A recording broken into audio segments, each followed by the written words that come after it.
Sa mga kasamahan ko po sa Sangguniang Panlunsod, mga konsehal po ng Distrito 5, sa atin pong Engineer Armando Andres, sa Direktor po ng Ospital ng Maynila, Dr. Carl Oliver Lucky, sa mga direktor po ng iba't ibang mga ospital dito po sa Kamaynilaan, sa atin pong mga punong barangay na nandirito, sa lahat po ng mga batang Maynila, isang maganda at mapagpalang umaga po sa ating lahat.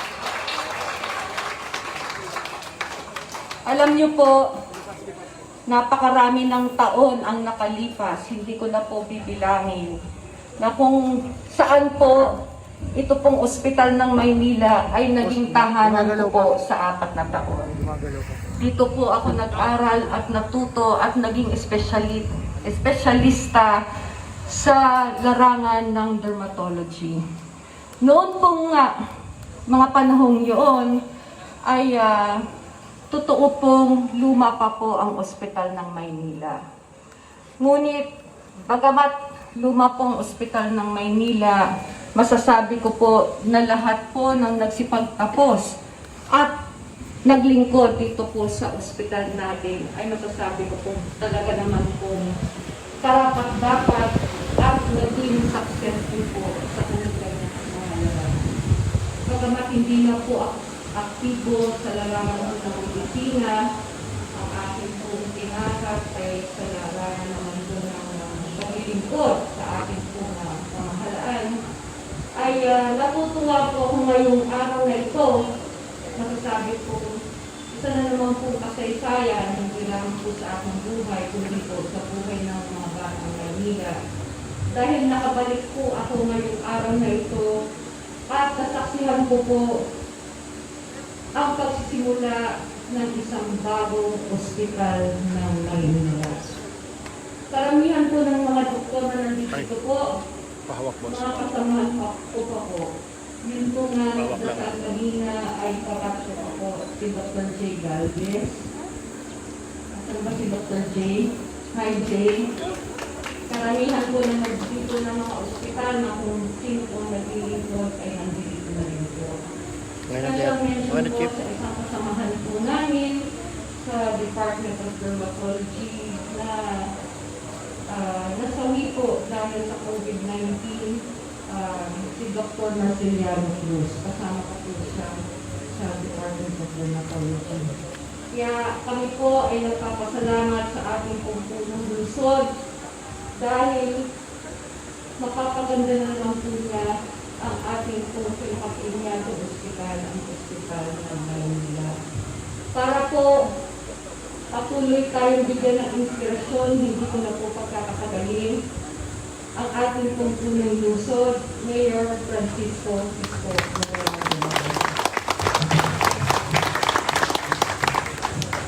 Thank you. Ang ating minamahal na Vice Mayor Hani Lacuna Pangan, at sa ating mga minamahal na Kusihal Chari Ortega, Kusihal TJ Dizon, Kusihal Laris Borneo, Kusihal Monyo Campo. Nakalimutan ba ako? Kompleto na. At sa ating mga direktor ng ospital na nandito, sa mga department head or supervisors or head of their field na taga-ospital ng Maynila, mga doctors and nurses and medical health workers ng ospital ng Maynila, headed by Director Lucky, mga barangay chairman, kagawad, department heads, especially today, sikat na naman si Andres. Walang mumpay na partner natin sa paglilinis, pagsasaayos, Director Kenneth Araw, ang kanyang partner, tandem mo yung dalawa niya, Batman and Robin, sa pagpapanatili ng muling paglilinis at pagiging maaliwalas ng lungsod ng Maynila. Especially recently, papasok ko lang ng kaunti. Hindi ko alam kung meron sa inyo mga tagapako na nandito. Today, you will see the A. Linaw Street. Luminaw ang Linaw Street.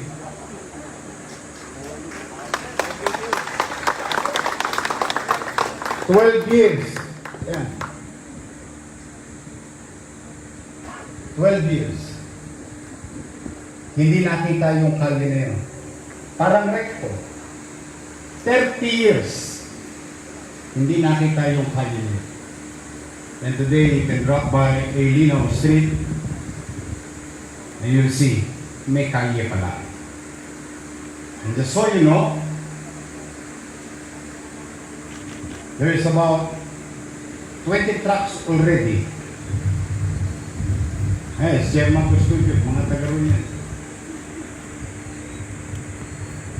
Sa ibabaw pa lang ng kalsada ng Linaw ang nakakot na basura. Ngayong araw na ito, nililinis pa ang ilalim ng kalsada. Ngayon lang makakatikim ng sip-sip ang imbornal ng Linaw Street after 12 years. See, this is our point. If we cannot govern or do basic governance, how can we go further and develop our city? It's hard. It's really hard. And I swear to you, it's really hard. Especially changing old bad habits doesn't change overnight. It's a long haul. Mahaba-haba ang laban. But modesty aside, I think we're gaining by the centimeter, by inches, by meter, and by kilometer of consistent and persistent actions. Gawing makaliwalas muli ang Maynila na lugar ng ating kapanganakan, kung saan ang mga anak natin lumaki na rin. Lugar kung saan pinaguyod natin ang ating mga sarili at mahal sa buhay. Talisabay niyan, yung mga araw-araw na maliliit na gawain ay mga pagpaplano sa mga mahabang panahon. Sa lahat ng narito, ngayon masasaksihan ninyo na ako'y mapalad. Napakapalad ko po sapagkat napalabutan ako ng mga taong unting-unting naglagablab ang kanilang mga damdamin na muling maglingkod ng tapat sa ating mamamayan. May bago, may luma, pero lahat nagkaroon na ng kusa na maging magaling sa kanilang field of undertaking. That's why I'm very grateful to God that I am surrounded with driven people, personalities, co-workers in the city government. That's why I thank you, and I cannot thank you enough. Lalo na ngayong araw ng Maynila, ay hindi tayo nagdaos ng mga festivities, which, from my point of view, in a regular day, we deserve it as a city and being a capital. But we forgo all those activities activities, and we dedicate this day, our 449 years of existence as city government and as a city, to our frontliners, especially yung mga naging biktima ng COVID-19. Marami tayong mga doktor na kasakit na impeksyon, nalagay sa alanganin. And if I may share to the doctors, nurses, and health workers, just so you know, my personal grief every night for the past 3 months, my sleepless night, when I asked you to be in the front or to be sent, alam niyo bang gabi-gabi ako'y may pangamba. Isa sa pinakamahirap na desisyon ng isang leader na ipadala mo ang tao mo sa gitna ng gera only to find out that they're going to be exposed to danger. And some may die. But I have to do it. But don't get me wrong. Sobrang bigat sa akin na sa ayaw at sa gusto nyo, kayo'y pinadadala ko sa gitna ng laban. At maraming nagkasakit. Maraming na-trauma. Emotionally and psychologically affected. Doctors, nurses, I cannot blame you kung natakot kayo. It only shows that you're still human being. But if there's one thing, as I have said a while ago, I am grateful to God, to Jesus, that I am surrounded with people with nowadays, driven people. Despite of all the challenges, awa ng Diyos, nakararaos tayo. Kaya sa inyong mga doktor, mga nurse, other medical professionals, and health workers, to our guests, palakpakan naman natin sila.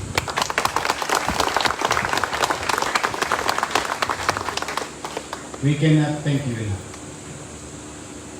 And the best way to do it, to show our gratitude as a city government and as a people, as Manileños, is to build a better facilities,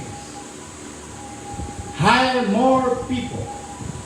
Did you know that, modesty aside, and I can assure you that this administration hired more in less than 1 year medical health workers.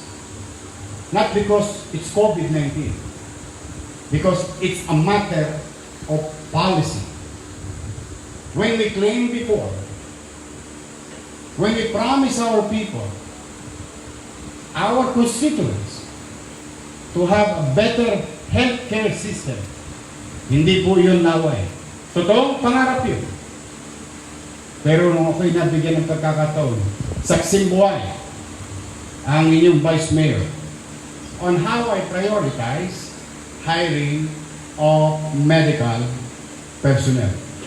The reason behind is overwork, overduty, ang doktor, nurses, and health workers, because they have to fill up that supposed vacant position is supposed to be filled up because we build a hospital.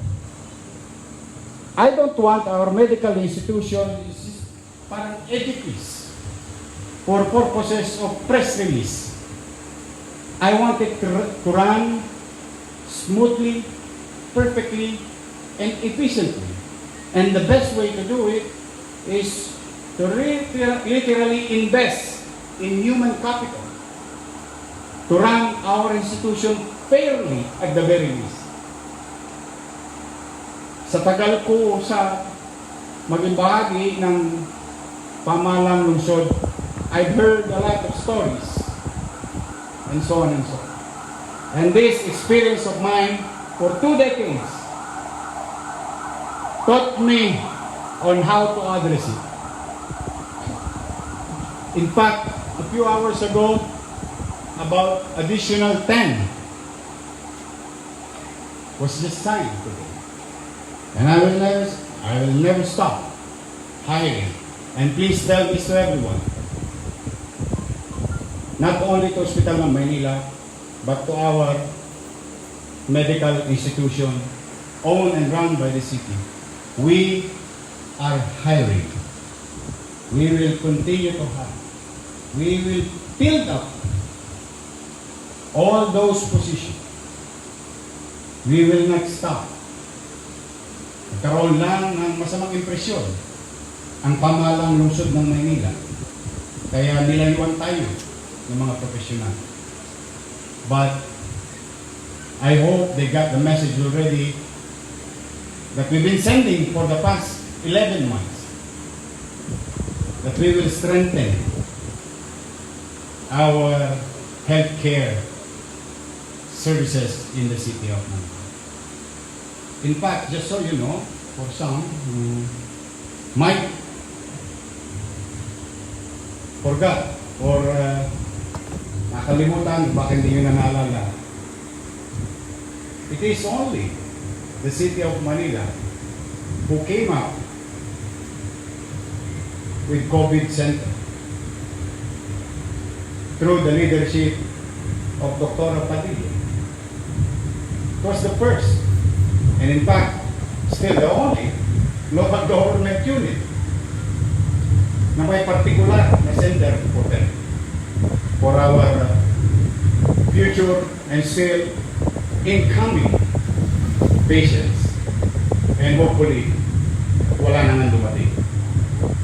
And through the effort also of our other directors, they came up with their own. And it became from 4 on the first week of with the presence of COVID-19, 4 dedicated rooms. It became 14. It became 33. It became 60. Now, with the help of other directors, now it's 171 bed capacity all over the city. Then we came up with another goal, building 400 bed capacity for our what we call quarantine facility. And I'm grateful to DOH recently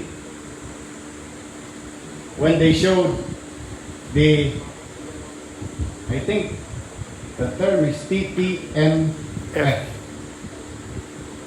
temporary something facility. Our goal, 400. We end up with 545 bed capacity for our quarantine facility. Because ang gusto kong maramdaman ng mga taga Maynila, hindi masamang mangarap, hindi masamang mag-ambisyon. But those dreams and visions, kailangan may kalinsabay yung action. And I hope this will be the new habit of the city government, that when we claim such, we will fulfill all those commitments or visions. Today, you will witness one of our dreams as being the father of a party, a local party. It is included in our dreams and aspirations as local politicians during the early times in the founding days of Ascenso Manileño Party. And if I remember it correctly, when former Vice Mayor Danny Lacuna included health as a matter of first priority in our program of governance as a local party, doon kami pumunta sa linyadang iyon. And today you will witness, and this is our challenge. We have the best doctors, nurses in Ospital ng Maynila. We have the best doctors and health workers and nurses in our 6 hospitals, in our health centers. But no matter how best they are, if they have limited equipment, tools, and facility na hindi na naaayon sa hamon ng panahon at pangangailangan ng panahon, ayaw kong mapariwara yung yaman noon ng Maynila. Ang mga magagaling na doktor. In fact, hindi rin may kukubli. Records will show. Even our educational institution, we've been producing medical personnel or professionals, top-notch medical professionals through the effort of pamantasang lumisod ng Maynila. Now, I think may kulang sa look. Magaling ang doktor. Matyaga. Believe nga ako sa inyo. Marami sa inyo hindi nag-resign despite of being overworked. You know how stressful it is.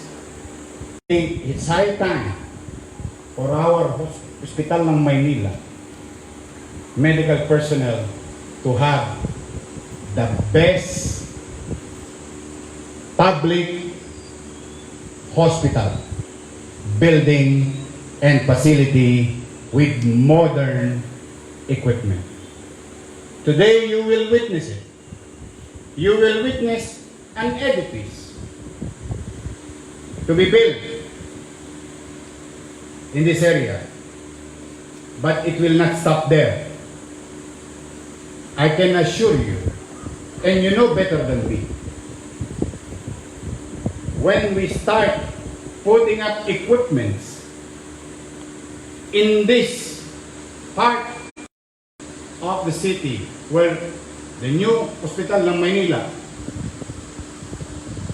pag nakita tayo balang araw, siyasatin ninyo ko kung totoo ba yung sinabi ko na ang ilalagay natin mga ekwipo sa pasilidad na ito ay top-notch equipment. I don't mind investing 10 billion pesos for the next 10 years, the next 5 years, to have this hospital, the new hospital, to have better equipment. In fact, I hope someday the next mayor, di ko alam kung kaya kong abutin niya, but God willing, I'll buy one. As you can see, may helipad yan. The reason behind, later on, in the long term, that this hospital can serve fully and efficiently, particularly yung anong tinatawag nyo sa medical field? Delikadong oras. Critical time of saving lives will be addressed. In fact, modesty aside, ayan, alam ng mga chairman yan, mga kagawad, napakinggan nila pagdalos. Darating ang oras, you will have the best ambulance in the country.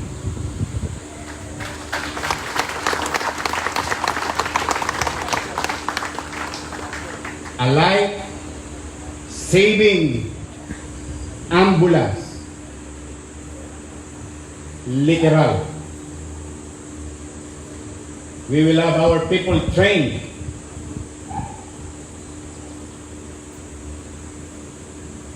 Mahirap lang magpataas ng expectations.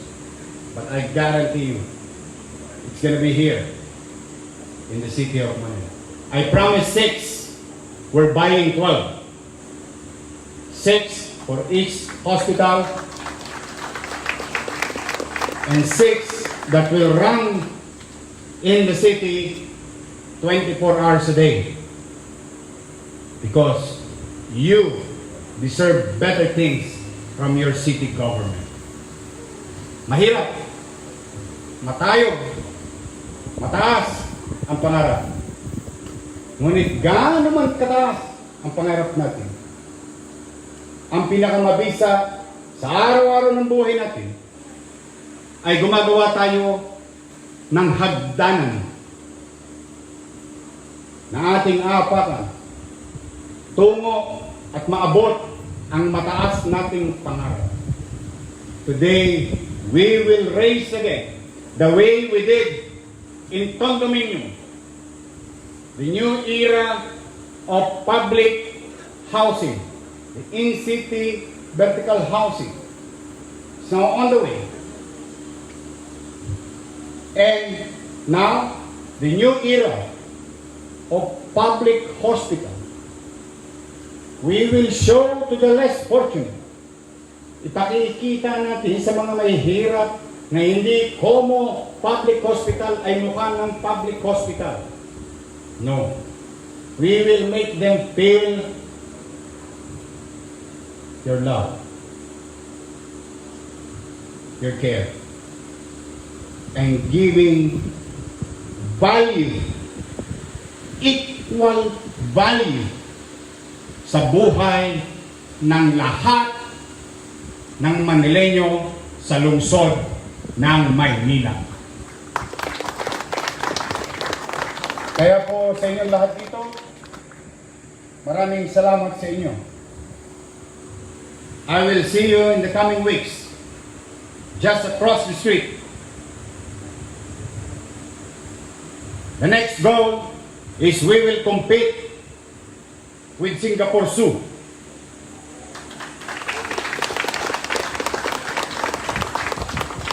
Yes.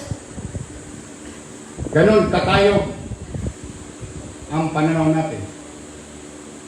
We will show you how Manilans will do it. Hindi na lang tayo may matayo lang, may magawa lang. Hindi.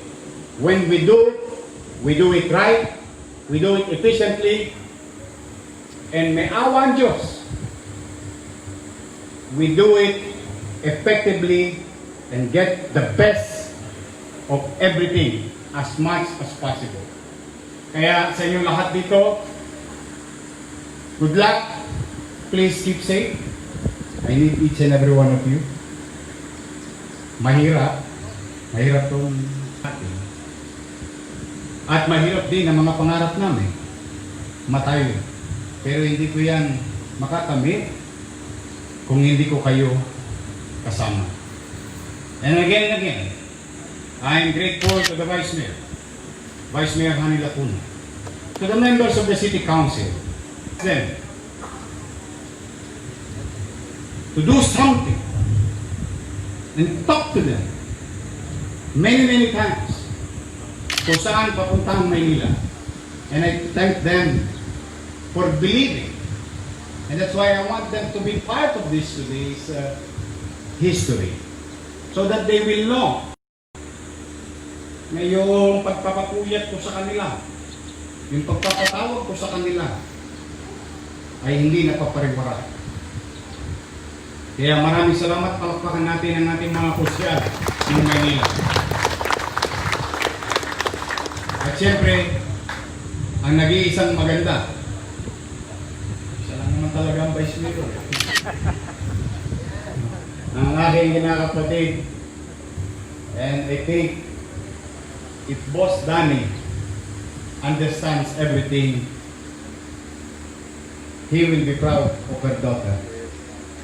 Our Vice Mayor, Hani Lacuna.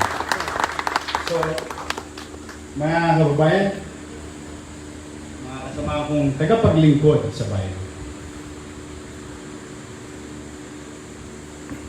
I hope you continue believing in us. Your government will never be perfect. I can never be perfect. I cannot. Only God is Si Jesus lang ang perfecto.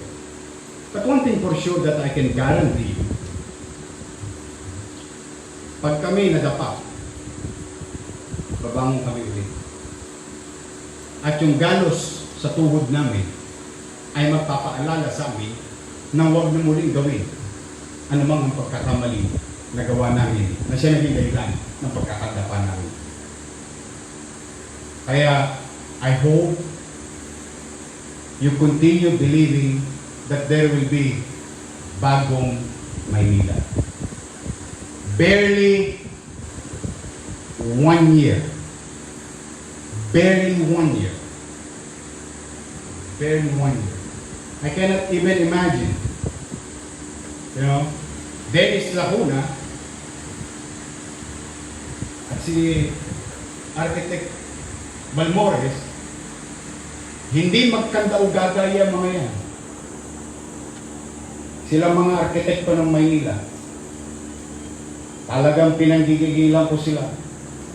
Sabi ko, ayusin niyo to, ayusin niyo to. I want this now because masyado nang matagal na na-deprive ang mga kalawin. We can always lose money, but I cannot afford to lose time again.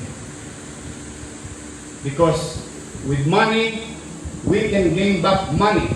When we lose time, we can never buy back time. And that's very important. Yan ang lagi ko sinasabi sa kanila. Kaya, kung ano man na nakikita nyo sa Maynila, wala pa ho tayong nagagawa. Umpisa pa lang ho yun ng mahaba, masalimot na laban. And last, I, your mayor, to our doctors, nurses, medical officers, and health workers, to Ospital ng Maynila. Ito ang munti kong pagtanaw ng utang na loob sa inyo sa paglilingkod nyo ng maayos at tapat sa ating mga kababayan na Manila. Naalay ko ang building na ito para sa inyo. And I'll see you next year. At first,